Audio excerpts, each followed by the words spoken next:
ज्वाला में जो जीते हैं वो अमर हो जाते हैं। ये पंक्ति फिल्म में देश के उन फायर फाइटर्स को समर्पित है जो आग लगने पर अपनी जान की बाजी लगाकर लोगों को बचाते हैं। मगर इन फाइटर्स को मेडल छोड़ो, यहाँ मेडिकल तक नहीं मिलता। इस फिल्म में एक फायर फाइटर ये बात कहता है, आपको पता है फायर ब्रिगेड को कब बुलाया जाता है? आप कहेंगे जब आग लगती है। सही जवाब है, लेकिन और भी बहुत से जिंदगी और मौत के बीच झूलते हादसे होते हैं जब फायर ब्रिगेड ही काम आती है। लेकिन ये बात शायद बहुत से लोगों को नहीं पता है। ये फिल्म वही बात करती है। इन दिनों एक शिकायत काफी रहती है कि कुछ नया क्यों नहीं बनता। वही लव स्टोरी, वही घिसी पिटी कहानियां, वही मिशन पूरा करते हीरो के हीरोपंती। ये फिल्म भी एक मिशन को पूरा करती है। मिशन फायर फाइटर्स की दिक्कतों को सामने लाने का काम बड़े कायदे से करती है। और इस फिल्म को देखने की एक बड़ी वजह तो यही है कि इसमें कुछ नया करने की कोशिश की गई है और बड़े कायदे से की गई है। तो आइए दोस्तों, इस मूवी को एक्सप्लेन करते हैं जिस फिल्म का नाम है अग्नि। वीडियो स्टार्ट करते हैं और अगर वीडियो अच्छा लगे तो वीडियो को लाइक करके चैनल को सब्सक्राइब जरूर कीजिएगा। तो फिल्म की शुरुआत होती है मुंबई से, जहां पर टाइमिंग सेट की गई है 2017 की, जहां पर कि हमें फायर ब्रिगेड के डिपार्टमेंट को दिखाया जाता है। सभी लोग अपने अपने काम में बिजी होते हैं, लेकिन तभी अचानक से एक इमरजेंसी आती है और मालूम चलता है कि एक बिल्डिंग में आग लग चुकी है। ये सुनने के बाद सभी को तुरंत ही तैयार किया जाता है और 5 मिनट के अंदर सारे फायर फाइटर्स तैयार हो जाते हैं। लेकिन मालूम चलता है कि इन लोगों के साथ इनका चीफ शामिल नहीं है। इनके चीफ का नाम होता है विट्ठल, जो कि जैस के साथ बाहर एंजॉय कर रहा था। वो इसलिए क्योंकि विट्ठल पिछले 48 घंटे से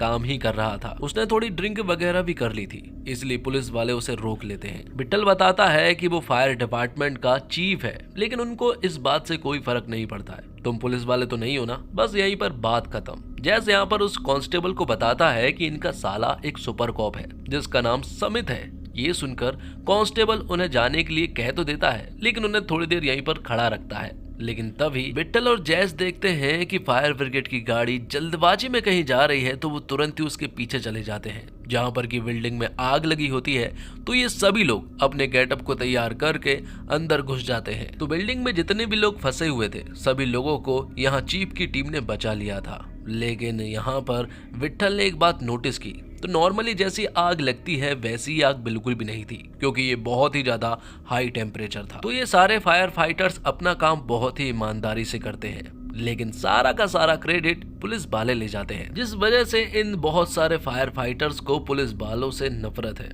और उन्हीं में से यहाँ विट्ठल भी मौजूद है। दरअसल में विट्ठल का साला खुद एक सुपर कॉप है जिसका नाम समित है। वो अपने घर पर आता है जहाँ उसका एक बेटा भी है, लेकिन उसका बेटा अपने पिता को हीरो नहीं मानता, बल्कि वो तो अपने मामा को हीरो मानता है। विट्ठल अपनी पत्नी को बता रहा होता है कि वो भी लोगों को बचाता है, वो भी एक हीरो के रूप में है, लेकिन उसका बेटा उसे हीरो के रूप में नहीं देखता है। विट्ठल की पत्नी उसे सपोर्ट करती है और कहती है कि मैं तुम्हें हीरो के रूप में देखती हूँ। साथ ही हमें एक बात और मालूम चलती है, विट्ठल का साला समित को विट्ठल बिल्कुल भी पसंद नहीं करता है। एक्चुअली उन दोनों के बीच में बिल्कुल बनती भी नहीं है। तो अगले दिन फायर डिपार्टमेंट का चीफ विट्ठल अपने ऑफिस आ जाता है, जहां पर कि वो अपना काम बहुत ही ईमानदारी से करता है और लोगों को भी काफी सपोर्ट करता है। तो वहीं दूसरी तरफ हम एक पॉलिटिशियन को देखते हैं जो कि ट्रैफिक सिग्नल पर खड़ा हुआ था, लेकिन तभी अचानक से एक आदमी आता है और वो उसे गोली मारकर चला जाता है। वो लोग बाइक पर सवार होते हैं। गोली मारने के बाद वो इंसान वहां से भाग गया था। बाद में उस नकाब बेचने वाले को अरेस्ट कर लिया जाता है, क्योंकि वो उस पॉलिटिशियन को भटका रहा था। तभी हम यहाँ पर देखते हैं सुपर कॉप समित को।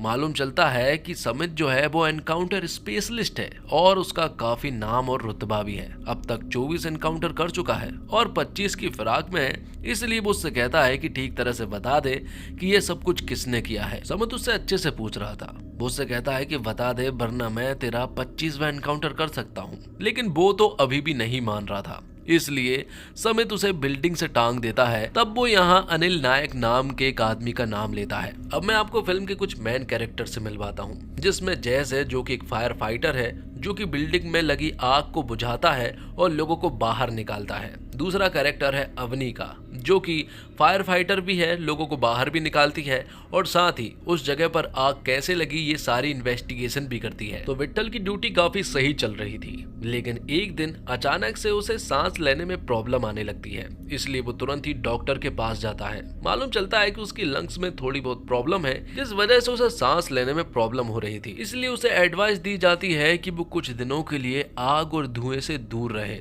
लेकिन विट्ठल इन सब में नहीं मानता है। वो पिछले 22 सालों से नौकरी कर रहा है, इसलिए वो तो नौकरी कर ही रहेगा। जिसके बाद हम अवनी को देखते हैं, जो कि एक थिएटर में जाती है जहां पर कि हाल ही में आग लगी थी। वो वहां पर पता करने की कोशिश कर रही थी कि आग कैसे लगी। उसे मालूम चलता है कि इस थिएटर के एग्जिट डोर पूरी तरह से बंद है, तो भला अगर आग लगती है तो कोई इंसान कहां पर जाएगा। फायर एक्सटिंग्विशर भी पूरी तरह से खाली है, तो वहीं दीवार भी प्लास्टिक की होती है। इस वजह से यहाँ का काम एकदम खराब था। ये सारी बातें अवनी अपने मंगेतर जैस को बताती है। वो दोनों रिलेशनशिप में हैं और कुछ ही दिनों के बाद वो शादी करने वाले हैं, क्योंकि दोनों एक दूसरे से बहुत ज्यादा प्यार करते हैं। तो अवनी एक रिपोर्ट तैयार करती है। उसे रिपोर्ट को जांच करने के लिए वो इसे कमेटी में भेजती तो है, और उसे ऐसा लगता है कि ये काम आर्सन का है। आर्सन का मतलब कि इस बिल्डिंग में आग लगी नहीं है, बल्कि किसी ने लगाई है। अब आगे हम देखते हैं कि समित ने एक नया घर लिया था। उसके पास बहुत पैसा है, क्योंकि वो पुलिस में है।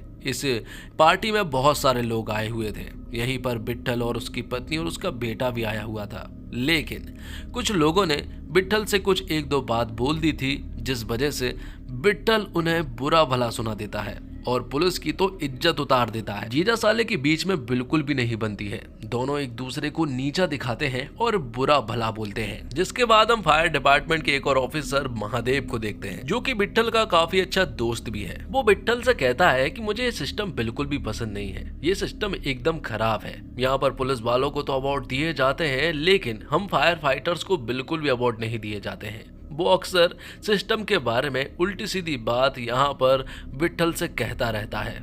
अब आगे हम देखते हैं कि विट्ठल जब अपने घर पर होता है, तब उसकी पत्नी जो है वो उसके बेटे के स्कूल से आती है और मालूम चलता है कि उसके पास बंदूक की गोलियां थी और उसे मालूम था कि ये गोलियां कहाँ से आई हैं।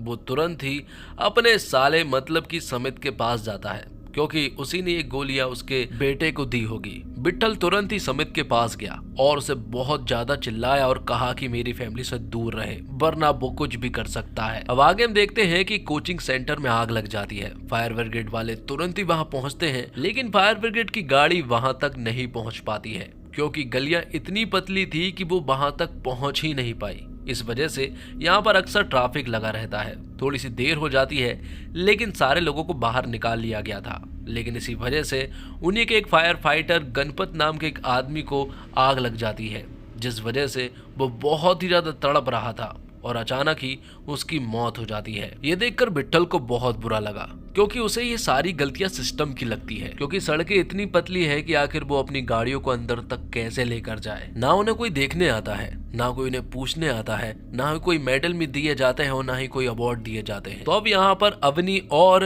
विट्ठल मिलकर इसकी इन्वेस्टिगेशन करने लगते हैं कि अगर आग लगी तो कैसे लगी। यहाँ पर कुछ चीजें बरामद होती है। उन्हें यहाँ पर एक स्टील का डब्बा दिखाई पड़ता है और उसमें कुछ बारूद भी भरे हुए थे, जिससे कि उन्हें मालूम चलता है इसी स्टील के डब्बे में बारूद बनाया गया है और यहीं पर धमाका भी किया गया है। तो ये बात तो एकदम तय हो चुकी थी कि ये आग लग नहीं रही है, बल्कि कोई लगा रहा है। जिसके बाद हम उस किलर को देखते हैं, जो कि स्टील के डब्बों में बारूद को भरकर बॉम्ब बना रहा था और वही ये सारे धमाके भी कर रहा था। अब अगले दिन डिप्यूटी सीएम के पास विट्ठल और समित पहुंचते हैं। वो उन्हें बताते हैं यहाँ के सारे हादसे के बारे में कि यहाँ क्या हुआ, लेकिन डिप्यूटी सीएम सिर्फ और सिर्फ समित की बात सुन रहे थे, ना कि विट्ठल की। विट्ठल को तो वो कुछ मानते ही नहीं है। वो लोग सभी को कंपनसेशन देने के लिए राजी है, सभी को सब कुछ देने के लिए राजी है, लेकिन फायर ब्रिगेड के लोगों को वो कुछ नहीं देने वाले थे। वो रिपोर्ट बनाने को कहते हैं, लेकिन ये काम भी वो विट्ठल को नहीं सौंपते, बल्कि ये काम वो समित को सौंपते हैं, क्योंकि उन्हें पुलिस वालों के ऊपर ज्यादा भरोसा है। तो ये सारी चीजें देखकर विट्ठल को बिल्कुल भी अच्छा नहीं लग रहा था, लेकिन उसने वो चीज सोच ली थी जो उसे करनी थी। उसने दिमाग लगाया और वो समझ गया था कि ये स्टील का बॉम्ब बनाया कैसे गया। बचपन में हम ऐसा बॉम्ब बनाया करते थे। कुछ बारूदों को लेकर स्टील के डब्बे में पैक कर दिया जाए और जब उसमें आग लगा दी जाए तो यहाँ एक बहुत बड़ा ब्लास्ट होता है। इस तरह का बॉम्ब यहाँ विट्ठल ने भी तैयार कर लिया था। उसे उन्होंने एक रूम में रखा और जब आग लगाई तो यहाँ एक बहुत ही सॉलिड विस्फोट हुआ और ये लगभग 4000 डिग्री सेल्सियस का था। विट्ठल समझ गया था कि इसी तरह से ब्लास्ट किए गए हैं, जिसके बाद हम देखते हैं कि विट्ठल और समित को एक रेस्टोरेंट में बुलाया जाता है क्योंकि उनकी पत्नियां नहीं चाह रही हैं कि उनके बीच कोई भी आपसी मतभेद रहे। वो वहां जाते हैं। यहाँ समित विट्ठल राव से माफी मांगता है और साथ ही विट्ठल राव ने जो रिपोर्ट बनाई है वो सारी रिपोर्ट वो समित को सौंप देता है। लेकिन समित उस रिपोर्ट के द्वारा नहीं बल्कि अपने द्वारा ही इन्वेस्टिगेशन करता है। वो एक आदमी को पकड़ता है। मालूम चलता है कि ये आदमी किराए पर लेता है, लेकिन उससे भी ये काम करवाया जा रहा था। समित को लगा कि यही आदमी है, इसलिए समित उसे पकड़ लेता है और सारे के सारे इल्जाम उसी के ऊपर डाल देता है। तो समित ने जो रिपोर्ट तैयार की है, जिस आदमी के ऊपर सारे इल्जाम डाले गए हैं, वो रिपोर्ट को वो डिप्यूटी सीएम के पास पेश कर देता है और सीएम भी कहते हैं कि ये तो बहुत ही अच्छा हुआ है, चलो अब हमारा ये काम खत्म होता है। लेकिन विट्ठल का कहना ये था कि पुलिस ने ठीक से काम नहीं किया है और उन लोगों ने गलत आदमी को पकड़ लिया है क्योंकि आग लगाने वाला कोई और ही है। अब आगे हम देखते हैं कि एक दिन अवनी का जन्मदिन था, इसलिए फायर ब्रिगेड डिपार्टमेंट के सारे लोग सेलिब्रेट कर रहे थे। सभी लोग बहुत खुश थे, लेकिन तभी अचानक से इमरजेंसी आ जाती है और मालूम चलता है कि एक बिल्डिंग में आग लग चुकी है। सारे फायर डिपार्टमेंट के लोग तैयार होते हैं और उस जगह पर पहुंच जाते हैं। अपने अपने काम में सभी लोग लग चुके थे, लेकिन तभी हम देखते हैं कि विट्ठल को सांस लेने में प्रॉब्लम होने लगती है क्योंकि उसके लंग्स में थोड़ी प्रॉब्लम थी। तो यहीं पर वो बेहोश हो जाता है और आग जो है वो बहुत ही तेजी से फैल रही थी। और यहीं पर हम उस टीन वाले बॉम्ब को देखते हैं जो कि यहीं पर फिट था और मालूम चलता है कि ये आग दरअसल में फायर डिपार्टमेंट का ही आदमी महादेव लगा रहा था। जितनी भी जगह आग लगी थी ये सारी जगह आग महादेव ने ही लगाई थी और यहाँ भी आग लगने की वजह से जैस को आग लग जाती है। बाकी सारे लोगों को बाहर तो निकाल लिया गया था, लेकिन जैस पूरी तरह से गंभीर था और यहाँ पर वो लोग उसे नहीं बचा पाए। ये देखकर सभी लोग हैरान थे क्योंकि हर एक एक्सीडेंट में वो लोग एक आदमी को खो रहे थे और जैस एक बहुत ही अच्छा आदमी था।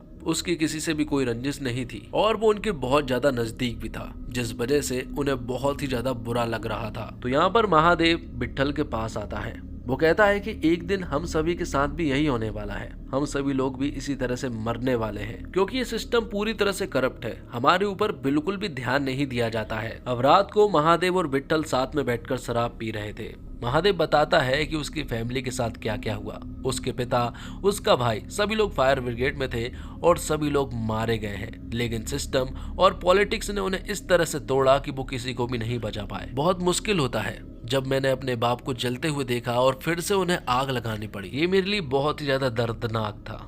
यहाँ पर महादेव ने विट्ठल को बहुत सारी बातें बताई थी। आखिरी में उसने उससे कहा था कि ज्वाला में जो जीते हैं वो अमर हो जाते हैं। अब नशे की हालत में विट्ठल अपने घर पहुंचा। वहां वो अपनी पत्नी और बेटा से कहता है कि वो लूजर है, वो जैस को नहीं बचा पाया। जैस मरते वक्त उसका नाम ले रहा था। वो कह रहा था कि चीफ सर उसे बचा लीजिए, लेकिन वो उसे नहीं बचा पाया। वो सचमुच लूजर है। जिसके बाद हम देखते हैं महादेव को, जो कि अपने पिता और अपने भाई के फोटो के सामने खड़ा हुआ था। वो कह रहा था कि कल एक बहुत बड़ा समारोह होने वाला है जहां पर कि पॉलिटिशियन भी होंगे और पुलिस वाले भी होंगे। वहां पर एक बहुत बड़ा धमाका करके इन लोगों को मारेगा क्योंकि वो सिस्टम के पूरी तरह से खिलाफ है। मालूम चलता है कि उस समारोह में समित को अवार्ड दिया जाना था। अब अगले दिन अवनी अखबार में कुछ चीजें नोटिस करती है। वो देखती है कि जिस भी दिन हादसा होता है ना, उस दिन अखबार में एक शुभकामना भरा मैसेज लिखा हुआ आता है और उसके नीचे फायर ब्रिगेड डिपार्टमेंट का एक ऑफिसर की फोटो लगी होती है। ऐसा बहुत बार हुआ है जब भी आग लगी है, ये एक पैटर्न बन चुका है। और उनके नीचे लिखा था ज्वाला में जो जीते हैं वो अमर हो जाते हैं। सडनली ये बात जब विट्ठल ने सुनी तो वो तो पूरी तरह से हैरान रह जाता है क्योंकि यही बात उसने कल रात महादेव के मुंह से सुनी थी। दूसरी तरफ इवेंट शुरू हो चुका था जहां पर कि बहुत सारे पॉलिटिशियंस और पुलिस वाले आए हुए थे। यहीं पर समित को अवार्ड दिया जाना था, लेकिन एंकर यहां पर सभी के मोबाइल फोन ऑफ करवा देते हैं ताकि उनका पूरा फोकस यहीं पर रहे। और फिर कुछ सर्च के द्वारा यहाँ विट्ठल को मालूम चल जाता है कि महादेव ही वो इंसान है जो कि हर जगह पर आग लगाता फिर रहा है। दूसरी तरफ हम समित को देखते हैं जिसके पास यहाँ महादेव आता है। महादेव उसे इनडायरेक्टली कह रहा था कि पता नहीं दूसरी बार मिलना कब होगा। तो इवेंट शो में ही यहाँ पर विट्ठल के बेटे को पेशाब लगाती है। वो यहाँ पर अपनी माँ से कहता है कि वो अकेले ही चला जाएगा और वो अकेले ही वहाँ जाने लगता है। लेकिन तभी हम देखते हैं महादेव को, जो कि टॉयलेट में सबसे पहले वो टीन का बॉम्ब फिट कर रहा था और अपने बैग को लेकर वो अंदर जा रहा था और कई जगह पर बॉम्ब फिट कर रहा था। लेकिन तभी विट्ठल राव के बेटे ने उसे देख लिया था और जब ये करता हुआ उसने देखा तो यहाँ महादेव ने उस लड़के को किडनैप कर लिया, उसके मुंह पर पट्टी बांधी और उसे यहाँ पर कमरे में बंद कर दिया गया। और यहाँ अवार्ड शो में डिप्टी सीएम समित को अवार्ड दे रहे थे, तो वहीं दूसरी तरफ विट्ठल जो है वो सभी के पास कॉल कर रहा था, लेकिन सभी की कॉल स्विच ऑफ आ रहे थे, जिस वजह से किसी से भी कांटेक्ट नहीं हो पा रहा था। तब यहाँ पर विट्ठल ने महादेव के पास ही कॉल कर दिया। उसने उससे कहा कि तुम्हें ये सब कुछ करने की जरूरत नहीं है, अगर तुम ये सब कुछ करोगे तो इन सब में सबसे ज्यादा जान हमारे ही लोगों की जाएगी। लेकिन महादेव का कहना था कि उसे कोई फर्क नहीं पड़ता है, उसके पिता और उसके भाई भी ऐसे ही मारे गए थे, जिस वजह से सभी लोग ऐसे ही मारे जाएंगे। तो विट्ठल वह अवनी को सूचना देता है और फायर ब्रिगेड की गाड़ी को तुरंत ही इवेंट शो में आने के लिए कह देता है। दूसरी तरफ हम देखते हैं कि इवेंट शो में एक जोरदार आग लग जाती है, लोग इधर उधर भागने लगते हैं। ऑलमोस्ट सभी लोगों को बाहर निकाल लिया गया था, लेकिन विट्ठल को मालूम चलता है कि उसका बेटा बाथरूम गया था, जो कि अभी तक बाहर नहीं आया है। तभी विट्ठल अपने बेटे को बचाने के लिए जाता है। जब आग विट्ठल के बेटे की तरफ बढ़ ही रही थी, तभी हीरो की तरह यहाँ विट्ठल आया और अपने बेटे को बचा लिया। विट्ठल का बेटा उसे हीरो नहीं मानता था, लेकिन आज का कारनामा देखकर वो तो अपने पिता को सुपर हीरो मानने लगा था। दूसरी तरफ हम देखते हैं कि आग के अंदर ही महादेव मौजूद था और वो तो खुद के ऊपर आग लगाने वाला था। तभी यहाँ पर विट्ठल और समित पहुंच जाते हैं। वो उसे रोक रहे थे कि वो खुद के ऊपर आग ना लगाए, लेकिन यहाँ पर समित उसे शूट कर देता है और तभी यहाँ एक बहुत बड़ा धमाका होता है, जिस वजह से यहाँ समित और विट्ठल इंजर्ड हो जाते हैं। लेकिन विट्ठल ने यहाँ पर समित को बचा लिया था। दोनों को रेस्क्यू करके बाहर निकाला जाता है। दोनों काफी ज्यादा इंजर्ड हो चुके थे। बाहर आने पर मीडिया जो है वो पुलिस समित से इंटरव्यू लेना चाहती है, क्योंकि हीरो तो हमेशा वही बनते हैं।